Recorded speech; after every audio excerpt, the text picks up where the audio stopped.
베드로전서 3장 1절에서 7절입니다. 아내들아, 이와 같이 자기 남편에게 순종하라. 이는 혹 말씀을 순종하지 않는 자라도 말로 말미암지 않고 그 아내의 행실로 말미암아 구원을 받게 하려 함이니 너희의 두려워하며 정결한 행실을 봄이라.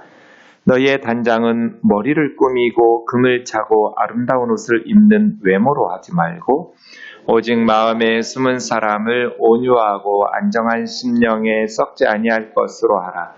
이는 하나님 앞에 값진 것이니라. 전에 하나님께 소망을 두었던 거룩한 부녀들도 이와 같이 자기 남편에게 순종함으로 자기를 단장하였나니 사라가 아브라함을 주라 칭하여 순종한 것 같이 너희는 선을 행하고 아무 두려운 일에도 놀라지 아니하며 그의 딸이 된 것이니라. 같이요. 남편들아, 이와 같이 지식을 따라 너희 아내와 동거하고 그를 더 연약한 그릇이요 또 생명의 은혜를 함께 이어받을 자로 알아 귀히 여기라. 이는 너희 기도가 막히지 아니하게 하려 함이라. 아멘. 앉으셔서 기도하겠습니다. 우리에게 진리의 말씀 가르쳐 주시기를 기뻐하시는 하나님 아버지, 오늘도 주님의 말씀을 바르게 깨닫게 하여 주옵시고 우리 삶 속에서 그 말씀을 순종하며 살아가게 도와 주시옵소서. 미련하고 연약한 종을 주님 손에 맡기옵고 예수님의 이름으로 기도하옵나이다. 아멘. 지난주일에 이어서 베드로전서 말씀을 함께 묵상하도록 하겠습니다. 지난주일 우리는 베드로전서 1장 17절 말씀, 외모로 보시지 않고 각 사람의 행위대로 심판하시는 이를 너희가 아버지라 부른즉 너희가 나그네로 살아가는 이 세상 살이에서 두려움으로 지내라. 세상을 두려워하거나 사람들을 두려워하라는 것이 아니라 하나님을 두려워하면서 살라는 말씀을 드렸습니다. 언젠가 하나님 앞에 갈 테니까 하나님의 심판대 앞에 설 날을 기억하면서 이 세상 나그네로 사는 인생을 하나님을 경외하면서 하나님을 두려워하면서 살라는 권면이었습니다. 그럼 우리는 이런 질문이 떠오릅니다. 하나님을 경외하는 사람들은 어떻게 사는가? 어떻게? 하나님을 두려워하면서 산다라는 건 어떻게 사는 것을 의미할까요? 우리 개혁주의 신학의 스승이라고 할 수 있는 장 칼뱅, 칼빈은 하나님의 백성들은 성경의 학생이어야 된다. 그래서 우리는 하나님의 말씀인 성경을 통해서 하나님을 배우고 순종하고 경외하게 된다고 이야기합니다. 하나님을 경외하는 사람들, 나그네로 살아가는 이 세상 살이를 어떻게 하나님을 두려워하면서 살 것인가? 하나님의 말씀을 통해서, 하나님의 말씀인 성경을 통해서 하나님에 대해서 배우고 순종하고 하나님을 경외하고 두려워하면서 사는 것을 살아가는 것이죠. 그래서 하나님을 경외한다, 하나님을 두려워하면서 산다라는 것은 하나님의 말씀인 성경에 순종하면서 산다는 것을 의미합니다.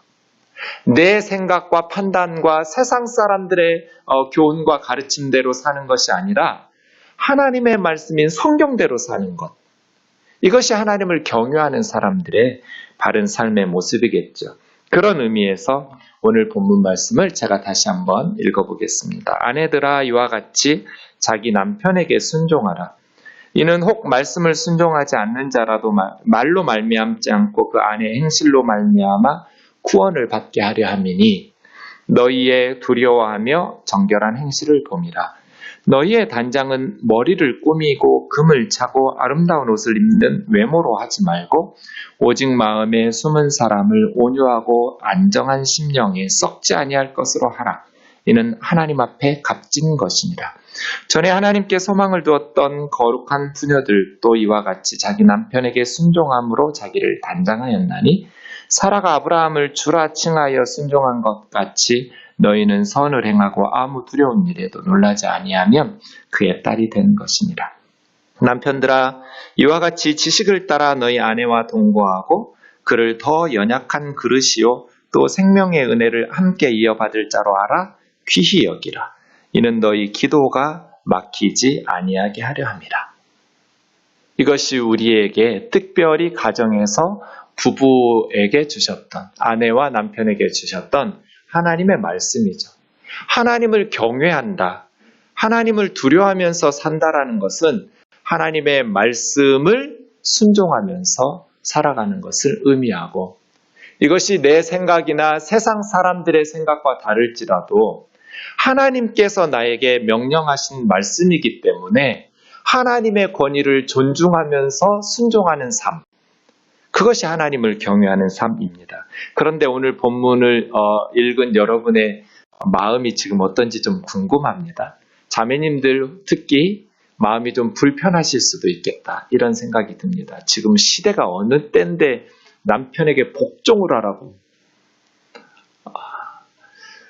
그래서 하나님께서 우리에게 주신 말씀을 내 생각이 아니라 하나님의 말씀이기 때문에 순종하는 그러한 마음이 필요합니다.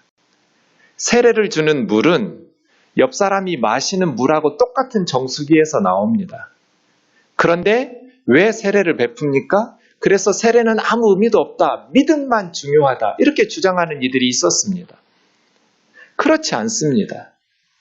물은 옆에 있는 물하고 동일한 정수기에서 나온 물이지만 그 물에 없는 것이 이 세례를 베푸는 물에 있습니다. 뭡니까? 하나님의 말씀이 있습니다. 그 물 속에.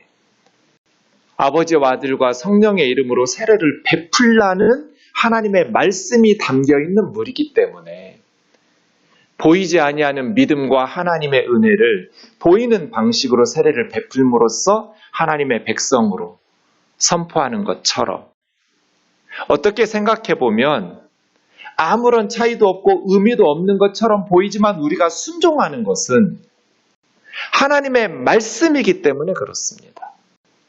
성찬식도 그런 것 아닌가요? 옆에 있는 빵하고 옆에 있는 포도주하고 뭐가 달라요? 똑같은 빵과 포도주예요. 그런데 사람들이 먹는 빵과 포도주와 다른 게 있어요. 이 성찬 속에는 주님의 말씀이 있어요. 너희를 위해서 주는 내 몸이다, 받아 먹어라. 너희를 위해서 흘리는 내 피다, 받아 마시라. 이러한 주님의 말씀이 있는 떡과 포도주이기 때문에 우리가 주님의 죽으심을 기념하면서 주님의 말씀에 순종하는 것이죠. 내 생각대로 살아가는 것이 아니라 주님이 말씀하신 대로 순종하면서 살아가는 삶. 그것이 하나님을 경외하는 사람들의 삶의 방식이죠. 그것은 가정에서도 마찬가지이고 부부 사이에서도 마찬가지입니다. 오늘 말씀을 준비하면서 결혼하지 않는 분들이나 배우자가 먼저 주의 품으로 가셨던 분들을 저는 목회자로서 이렇게 염두하지 않을 수 없었는데요. 그럼에도 불구하고 부부가 가정의 핵심이고 가정이 너무너무 중요하기 때문에 또 배우자가 없다 할지라도 우리가 가정의 중요성을 각자의 삶에서 적용하고 순종하면서 우리 교회 안에서 그리고 이 사회에서 부부가 어떠해야 하는지, 또 우리 자신뿐 아니라 우리 자녀들과 우리 교우들과 이 사회에 그리스도인들은 어떤 하나님의 말씀을 가지고 가정과 부부를 해석하면서 살아야 되는지 말씀을 배우는 시간이 되기를 원합니다. 우선 가정의 소중함에 대해서 성경은 매우 강조하고 있습니다. 디모데전서 5장 8절을 우리 같이 읽겠습니다. 시작. 누구든지 자기 친족, 특히 자기 가족을 돌보지 아니하면 믿음을 배반한 자요 불신자보다 더 악한 자니라.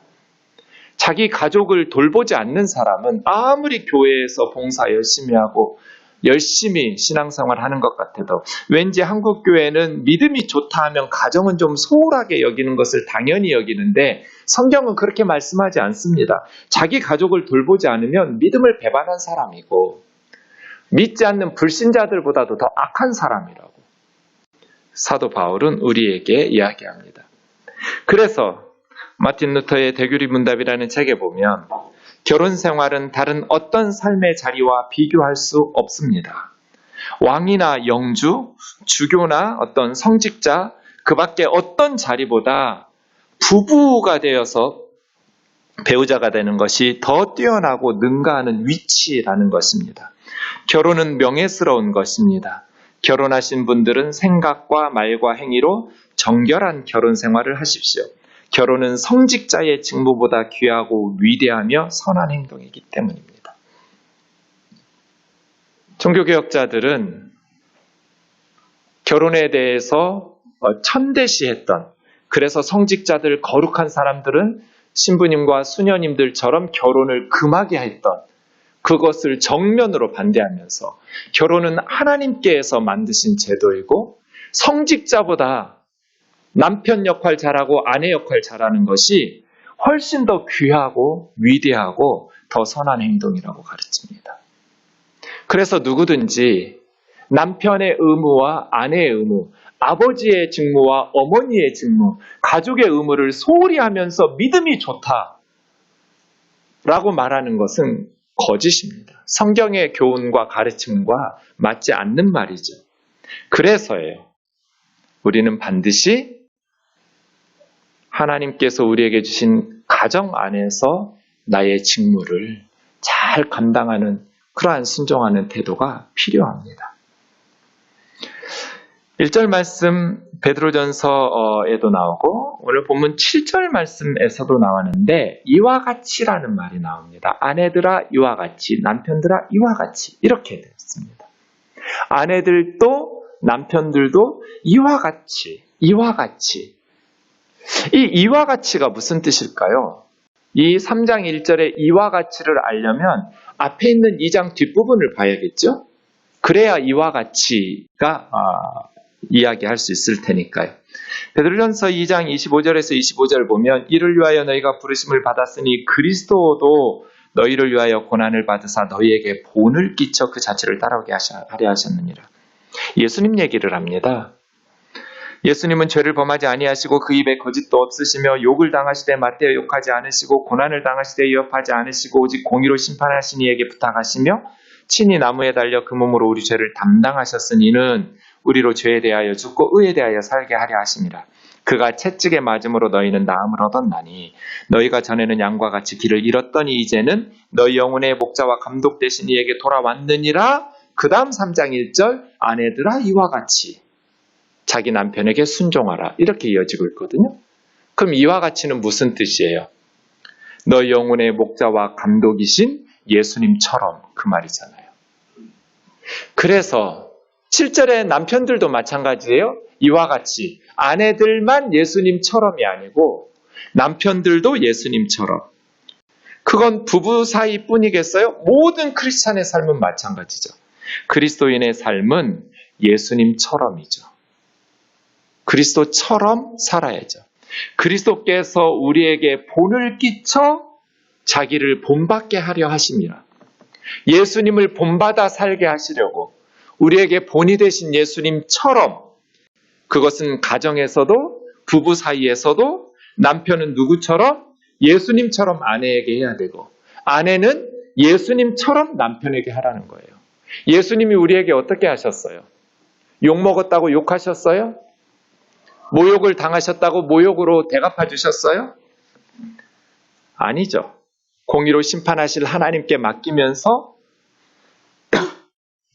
친히 나무에 달려 채찍에 맞아 죽으심으로 우리를 살리시고 고치셨죠. 그렇게 예수님께서 우리에게 행하신 것처럼 예수님의 발자취를 따라서 남편 역할하고 아내 역할 해야 된다. 그래서 우리는 크리스찬이잖아요. 그리스도인이 뭐예요? 예수님을 닮아가는 사람들. 예수님처럼 살려고 몸부림치는 사람들. 아내들 얘기 좀 먼저 하겠습니다. 1절 아내들아 이와 같이 자기 남편에게 순종하라. 휘포타소라는 말 제가 자주 했죠. 휘포가 어디 아래, 타소는 이렇게 질서 있게 줄 서는 거예요. 군인들이 딱 줄 서 있는 것처럼. 예. 남편 아래 자기를 배치시키면서 질서 있게 서 있는 것. 순종이죠. 그런데 자기 남편이에요. 예. 이수경 집사의 남편인 정준경에게 아니고 여러분 남편에게. 자기 남편에게 순종하라는 말이에요. 남의 남편이 목사한테 순종하려 하지 말고 자기 남편한테 잘하란 말이에요. 남편에게 순종해라. 이겨먹으려고 하지 말고, 머리 꼭대기에 서가지고 쥐고 흔들려고 하지 말고, 아래 서라. 휘포. 남편 아래서 자신을 배치하고 순종하라는 거예요. 이는 혹 말씀을 순종하지 않는 자라도 이 말씀을 순종하지 않는 남편은 예수님 믿지 않는 남편이 있는 경우겠죠.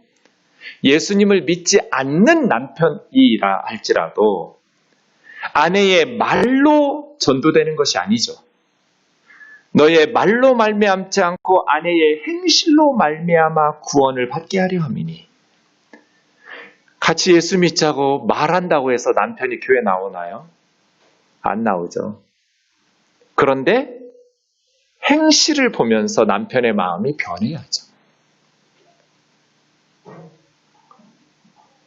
교회 가더니 이 여자가 달라졌는데 더 똑똑해졌고 막 이빠른 소리를 하고 뭔가 예전과는 달라졌는데 이겨먹을 수가 없고 이런 게 아니고 더 착해지고 순종하고 남편을 더 위하는 거예요. 남편을 더 소중히 여기고 남편을 더 귀하게 대하는 거예요. 그런 행실 말이에요. 교회 가자고 말하는 말이 아니라 아내의 행실. 그 변화된 아내의 행실로 말미암아 남편이 구원을 받게 하려고. 어떤 행실이어야 돼요? 두 가지죠. 첫 번째는 두려워하며 앞에서 얘기한 것처럼 하나님을 두려워하는 삶.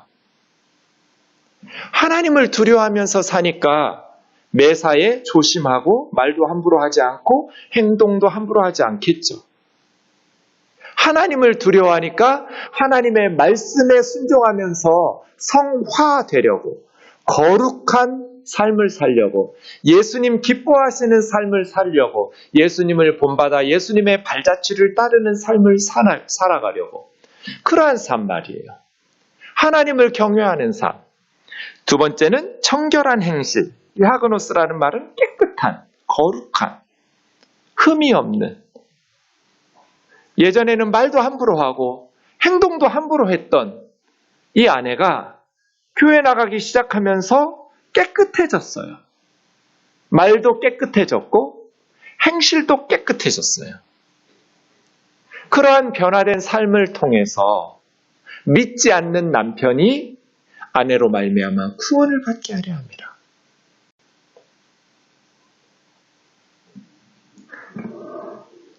(3절) (4절은) 단장에 대해서 말합니다. 너희의 단장은 예나 지금이나 자매님들이 없으면 이 세상은 되게 칙칙했을 것 같아요. 형제들끼리만 살면 꾸밀 줄도 모르고 대부분 형제들이 그렇지 않은 분들도 많겠지만 자매들이 단장하죠. 그런데 그리스도인 자매들의 단장은 꾸밈은 세 가지 하지 말고 두 가지 하라는 거죠. 머리를 꾸미고 머리카락이에요. 머리카락을 꾸민다고 한 것은 아주 이렇게 고급스럽게 따는 거예요. 따은 머리. 로마 제국에서는 그렇게 오랜 시간 걸려서 하녀들이 달라붙어가지고 옛날 여러분 영화 같은 데 보시면 그런 고급스러운 머리를 꾸미거나 금을 차고 금을 두르는 거예요. 보석으로 치장하고 아름다운 옷으로 명품 옷으로 입는 것으로 이게 다 외모죠. 외모로 단장하지 마라. 그러니까 자매들의 단장은 지금 우리식으로 하면 명품 헤어샵에 가기 위해서 많은 돈 들이지 말라는 거죠.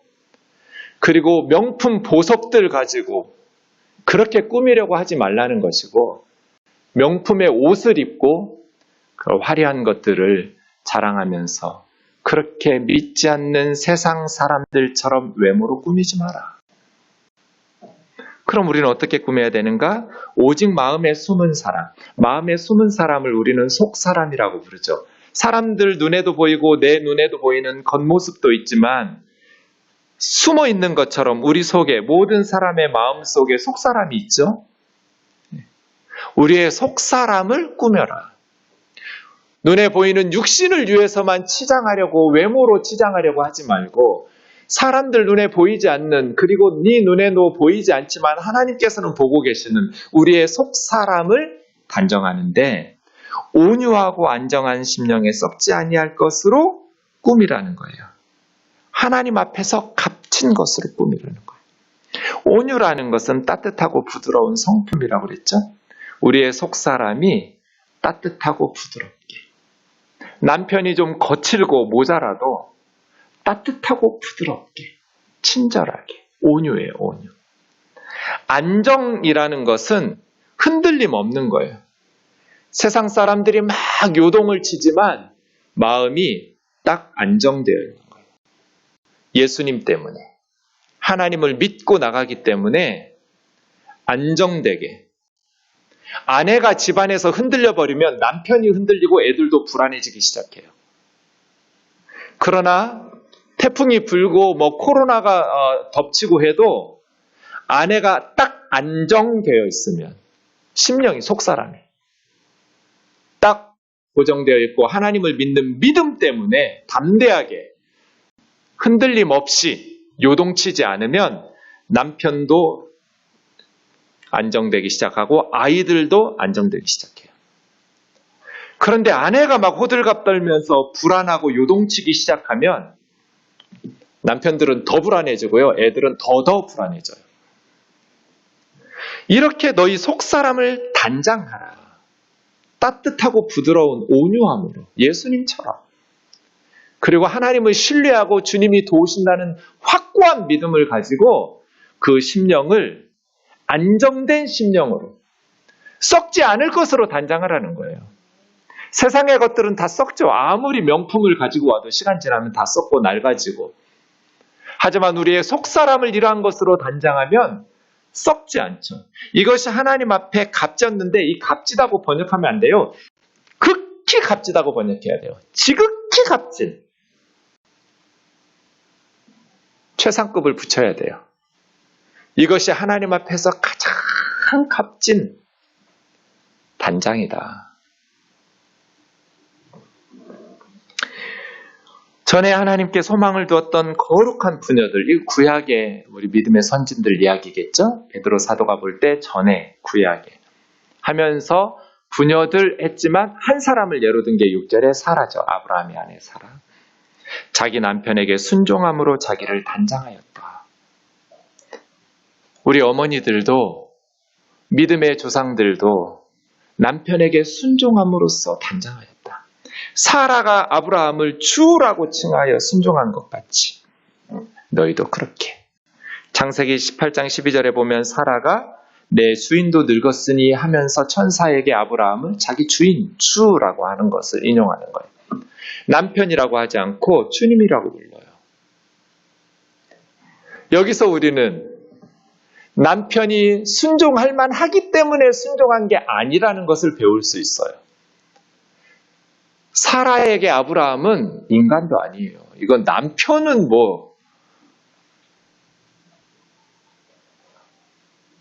자기 팔아먹은 남편이에요. 힘이 없어서 뺏긴 남편이 아니에요. 그러면 이해할 수 있어요. 사라가 이해하기를 자기 남편 아브라함이 힘이 없으니까 애굽왕 바로에 비해서, 그랄왕 아비멜렉에 비해서 자기 남편은 군사력이나 이런 게 연약하니까 자기를 보호하고 지켜주고 싶었는데 힘이 없어서 뺏겼다면 사라도 이해하죠. 그런데 아브라함은 사라를 지키고 싶었는데 힘이 없어서 뺏긴 사람이 아니에요. 처음부터 대놓고 팔아먹었어요. 아예 그냥 애굽 가기도 전에, 그랄에 가기도 전부터 자기가 예쁘잖아. 웬일이야 이 남편이. 그러니까 자기 때문에 나 죽일 거야. 그러니까 그냥 여동생이라고 하자 해가지고 팔아먹었어요. 잔뜩 돈 받고. 이게 남편이에요? 성경 기록상 2번이나 그랬어요. 그리고 아브라함은 그랄왕 아비멜렉에는 낯선 곳에 갈 때마다 그렇게 했다고 그랬어요. 인간 아니에요. 그런 남편인데 사라는. 그래서 우리가 하나님 말씀에 순종하는 것은 하나님의 명령이기 때문이에요.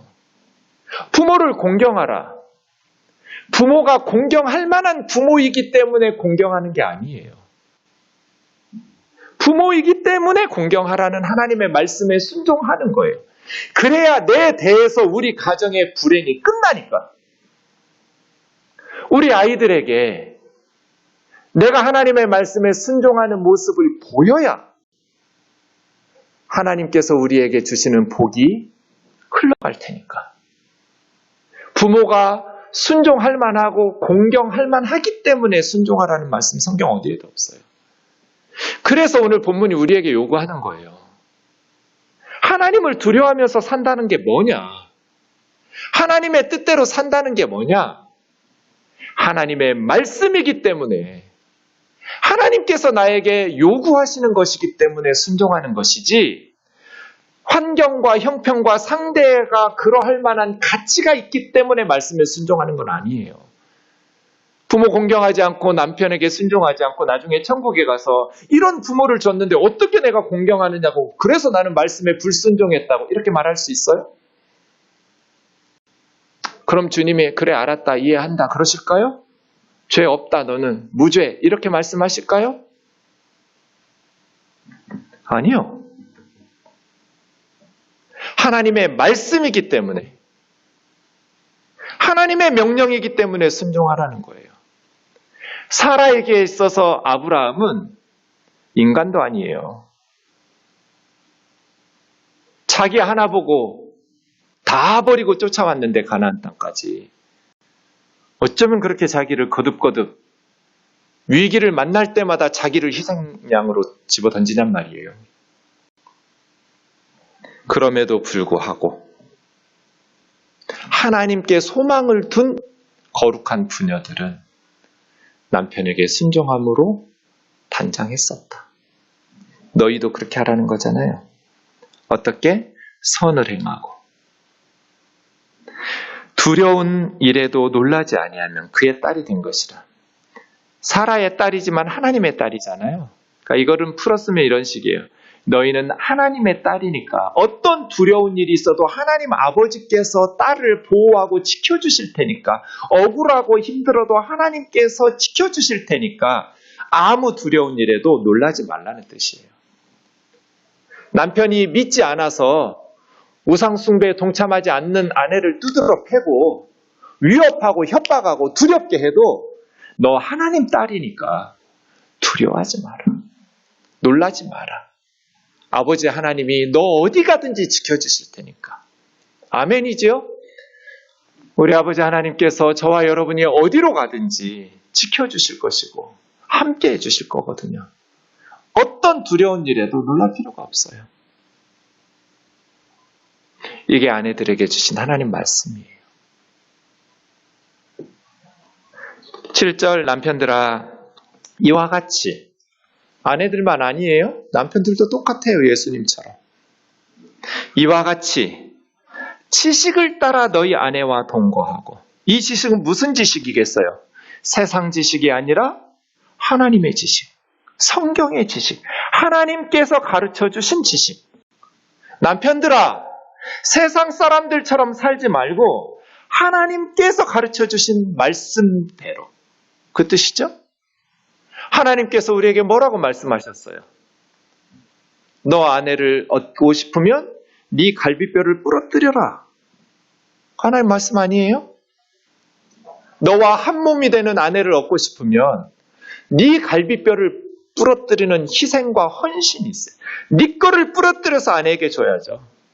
아내 거 부러뜨려서 내 거 삼는 것이 아니라 남편의 갈비뼈를 부러뜨려서 아내에게 내어줌으로써 한 몸을 이룬 것처럼.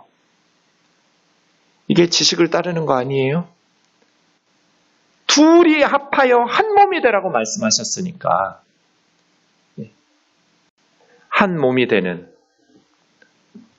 아내를 하나님의 말씀의 지식을 따라서 동거하고, 아내는 두 가지예요. 또 더 연약한 그릇이고, 이건 뭐 지적으로 더 떨어지고 윤리적으로 영적으로 더 열등하다라는 뜻이 아니에요. 육체적으로 힘이 없다는 뜻이고, 더 연약하고 약하다는 뜻이지.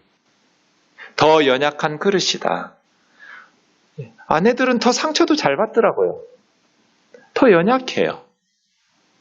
그래서요. 귀하게 여겨라. 두 번째, 생명의 은혜를 함께 이어받을. 생명의 은혜, 예수 그리스도의 생명의 은혜, 천국의 하나님 나라의 은혜가 남편들만 주셨나요? 아니요. 자매들도 똑같은 은혜를 주셨어요. 더 열등한 구원 주시지 않았어요. 동등한 남녀가 똑같은 주님의 생명의 은혜를 베푸셨어요. 우리 장차 하나님의 나라에서 그렇게 천국을 동일하게 함께 형제들 자매들 함께 이어받을 거예요. 그것을 알아서 무시하지 말라는 거잖아요. 귀하게 여겨라. 그리고 매우 무서운 경고를 마지막에 붙여놨어요. 이는 너희 기도가 막히지 아니하게 하려 함이라. 무슨 뜻이에요? 아내한테 함부로 하면 너희 기도는 하나만 하다. 이 말이죠. 기도가 막힐 것이다. 하나님 앞에 나아가는 너의 간구가 응답되지 않을 거야. 아내 불편하게, 아내 마음 괴롭히지 마라. 아내를 힘들게 하지 마라. 무시하고 천대하지 마라. 귀하게 여겨라.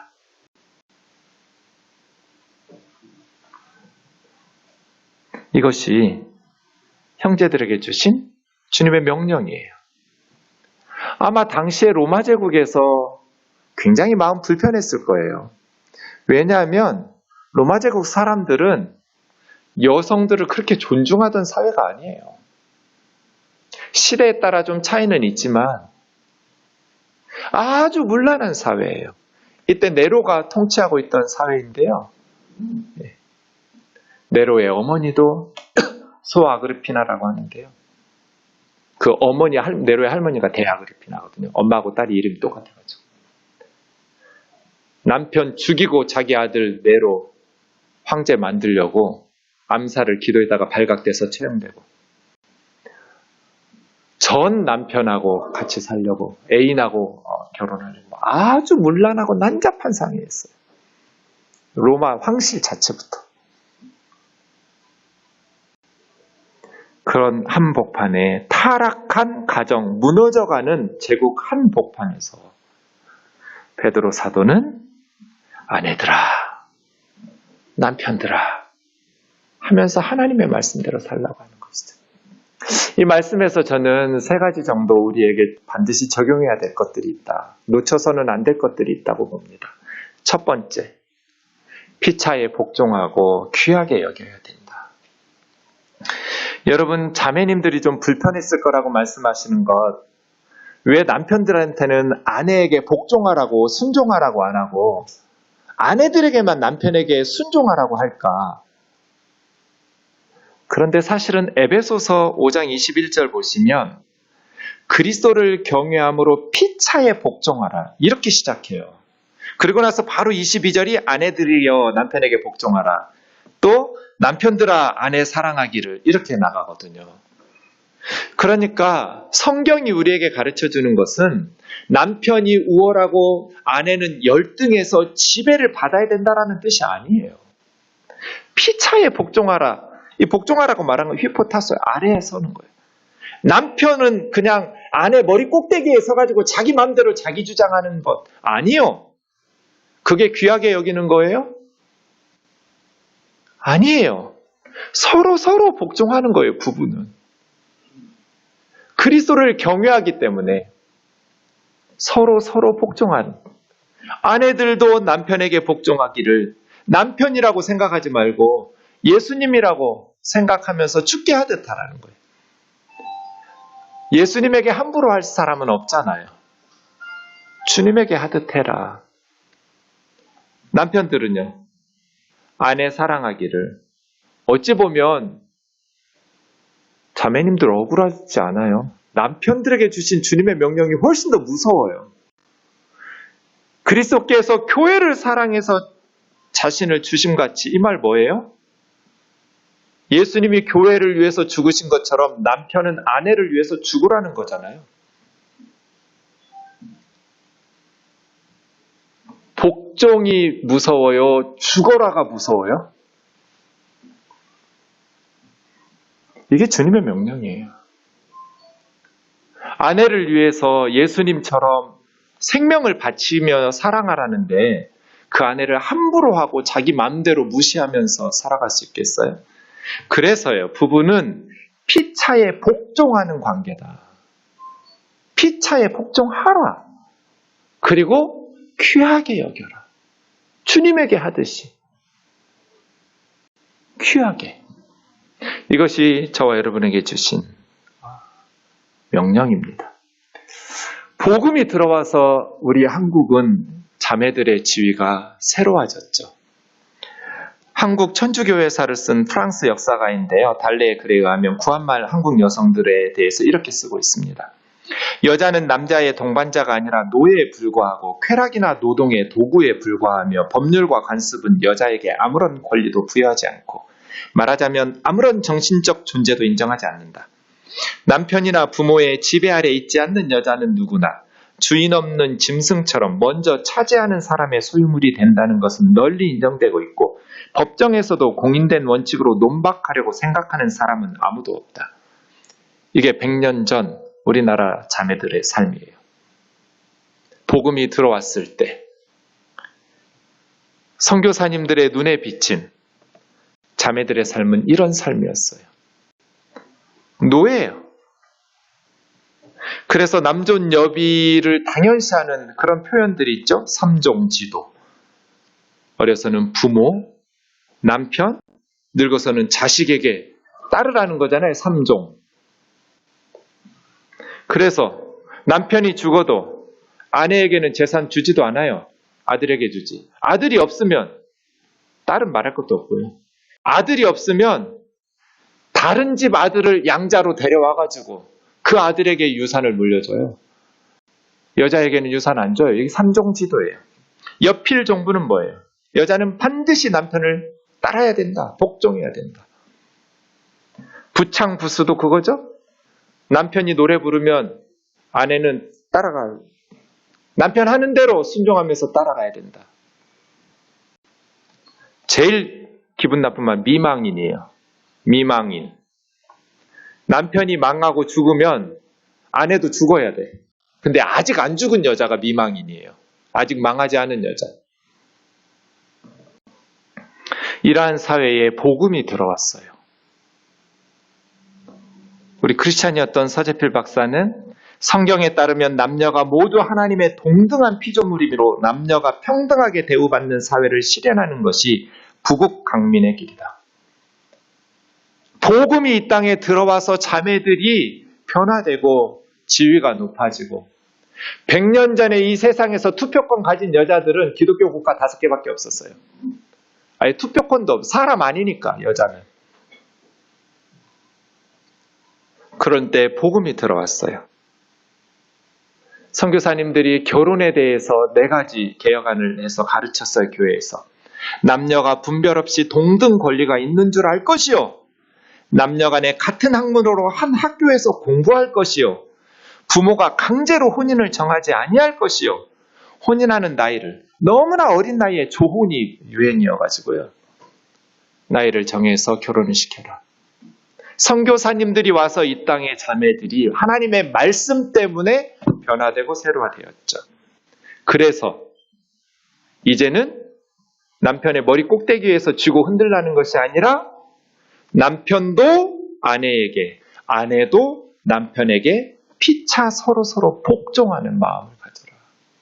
순종하는 마음을 가져라. 배우자보다 위에 서가지고 잘난 척하지 말고 자기 주장하면서 가정을 망치지 말고 상대방을 귀하게 여기면서 존중하면서 피차 서로 순종하라는 거예요. 말씀 보면서 만해 한용운 선생님의 시가 생각났어요. 복종. 이렇게 하라는 거거든요. 남들은 자유를 사랑한다지만은 나는 복종을 좋아하여요. 자유를 모르는 것은 아니지만 당신에게는 복종만 하고 싶어요. 복종하고 싶은데 복종하는 것은 아름다운 자유보다도 달콤합니다. 그것이 나의 행복입니다. 그러나 당신이 나더러 다른 사람을 복종하라면 그것만은 복종할 수가 없습니다. 다른 사람을 복종하려면 당신에게 복종할 수 없는 까닭입니다. 이건 이제 일제강점기였기 때문에 이연에 대해서는 그렇게 말하는 겁니다. 저는 이것을 부부 사이에 오늘 말씀 딱이다. 부부란 서로 복종하는데 노예적으로 굴종하라는 게 아니에요. 남들은 자유를 사랑한다지만 사랑하는 일을 위해서는 나는 복종을 좋아하여요. 자유를 모르는 것은 아니지만 당신에게는 복종만 하고 싶어요. 복종하고 싶은데 복종하는 것은 아름다운 자유보다도 달콤하고 그것이 나의 행복이고.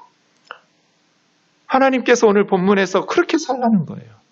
남편들아, 아내를 귀하게 여겨라. 그렇지 않으면 너희 기도가 막힐 것이다. 두 번째, 하나님 앞에서 값진 것으로 단장하는 부부가 되라는 거죠. 이거는 형제들도 마찬가지겠죠. 자매들뿐 아니라 모든 그리스도인들은 하나님 앞에서 값진 것으로 단장하면서 살아라. 그런 부부가 되라는 거잖아요. 마태복음 25장에 보면 주님께서 오른쪽에 양들에게 너희는 내가 굶주릴 때 먹을 것 주고 목마를 때 마실 것 주고 나그네 되었을 때 너희 집으로 영접해서 돌봐주고 헐벗었을 때 옷을 입혔고 병들었을 때 돌봐주고 감옥에 갇혔을 때 와서 찾아봐 주었다. 양들이 주여 우리가 언제 그랬습니까? 언제 주님이 굶주릴 때 먹을 거 주고 헐벗을 때 옷을 주고 언제 그랬냐고. 40절 여기 내 형제 중에 지극히 작은 자 하나에게 한 것이 나에게 한 거라. 이게 예수님 말씀이잖아요. 너희의 단장은 세상 사람들처럼 화려하게 따은 머리나 금으로 둘러싸인 보석이나 값비싼 옷으로 외모로 하지 마라. 너희 속사람을 온유하고 단정한 썩지 않을 심령을 하나님께서 보실 때 지극히 값진 것으로 단장해라. 얼마 전에 결혼을 앞둔 한 자매가 아침에 눈을 떠서 핸드폰을 딱 뒤졌는데 자기 직장 동료가 남편이 사준 가방을 사진으로 찍어서 SNS에 올렸어요. 그걸 보는 순간 짜증이 났대요. 직장에 가면 다 그런 얘기 해요. 안 믿는 사람들. 근데 그 가방 하나가 1,400만 원짜리예요. 살 수 있어요. 이 자매도. 그런데 그리스도인이니까 걸리는 거예요.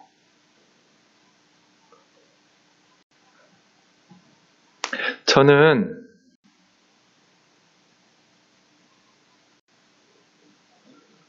왜 부끄러워해야 될 일을 자랑을 하지? 1,400만 원짜리 가방을 사준 남편, 그거 사진 찍어서 자랑할 일이에요? 그거 부끄러워해야 되는 거 아니에요?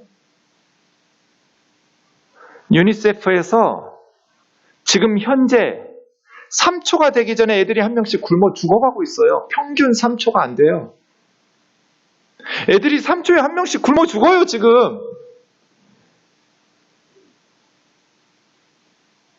그런데 수천만 원짜리 가방 하나 들고 다니는 게 그게 부끄러운 일이지 어떻게 자랑하고 사진 찍어서 SNS에 올려야 될 일이고 다들 댓글 달면서 부러워요 뭐 이래야 돼요? 너희의 단장은 하나님 앞에서 값진 것으로 해라.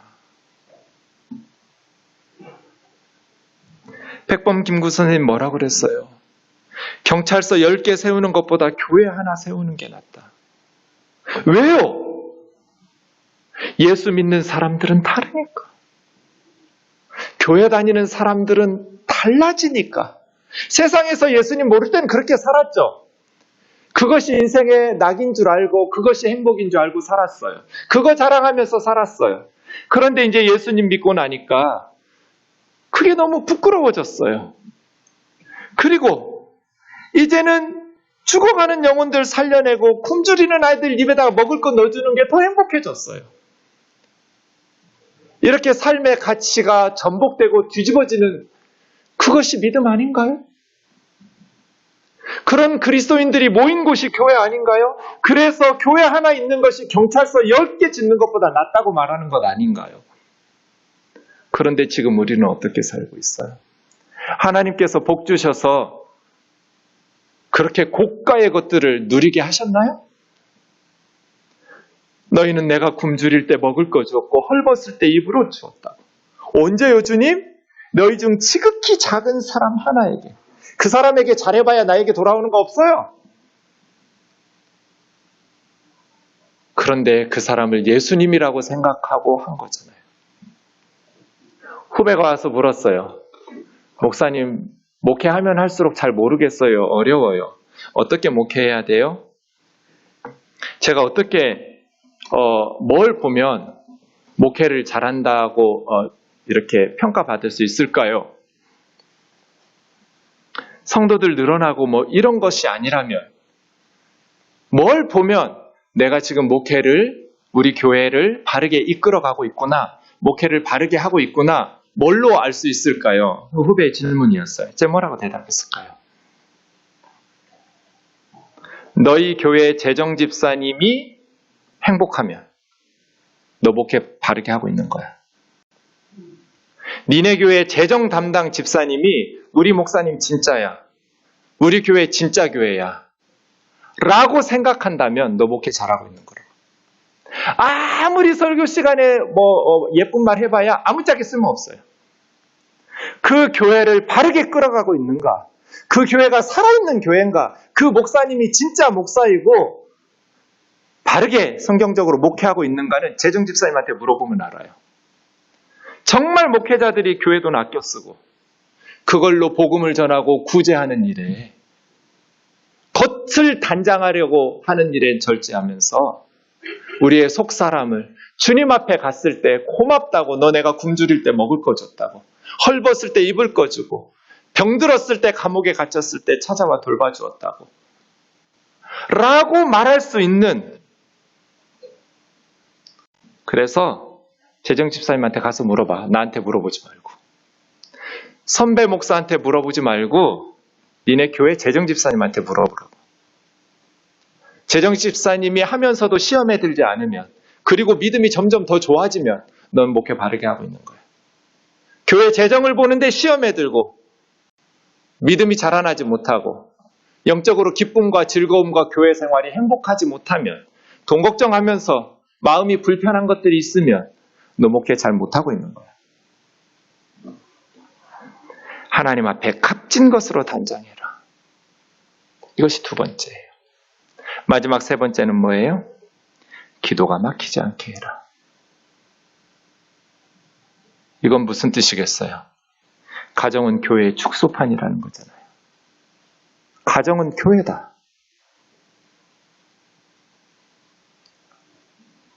그래서 예배하듯이 아내에게 대하란 말이에요. 루터의 말에 의하면 성직보다 가정에서의 의무가 더 거룩하고 존귀하니까 그 직분 잘 감당하라는 거예요. 서로를 축복하는 것, 그것이 가장 좋은 방법이에요. 날마다 아내를 위해서, 남편을 위해서 축복하면서 기도하는 것. 그럼 우리 마음이 기도 속에 가거든요. 모든 관계는 기도가 제거된 상태에 아무리 노력해도 쓸모가 없어요. 기도가 빠져버린 관계는 사탄이 툭 건들면 쓰러져요. 그러나 기도를 사이에 두고, 말씀을 사이에 두고 관계를 맺어가기 시작하면 사탄이 절대로 무너뜨리지를 못해요. 내가 기도 안 하기 때문에 관계가 발전 못하는 거예요. 영적으로. 기도가 쌓이고 쌓이고 쌓이고, 말씀이 쌓이고 쌓이고, 순종이 쌓이고 쌓이고 쌓이면 반드시 관계는 회복되고 변하게 되어 있어요. 부부 사이에 절대로 말씀과 기도를 배제시키지 마라. 말씀과 기도가 배제된 관계는 사탄이 무너뜨리기가 너무나 쉽다. 하지만 상대방을 위한 말씀과 기도가 계속해서 축적된 관계는 사탄이 절대로 허물 수가 없어요. 매일매일 하루도 빼놓지 말고 가족들을 위해서, 배우자를 위해서, 부모, 형제와 자녀들을 위해서 반드시 기도하면서 하나님의 은총 속에서 우리의 가정이 회복되어지고 하나님께서 주시는 그러한 복을 누리며 살아가기를 주의 이름으로 축원합니다.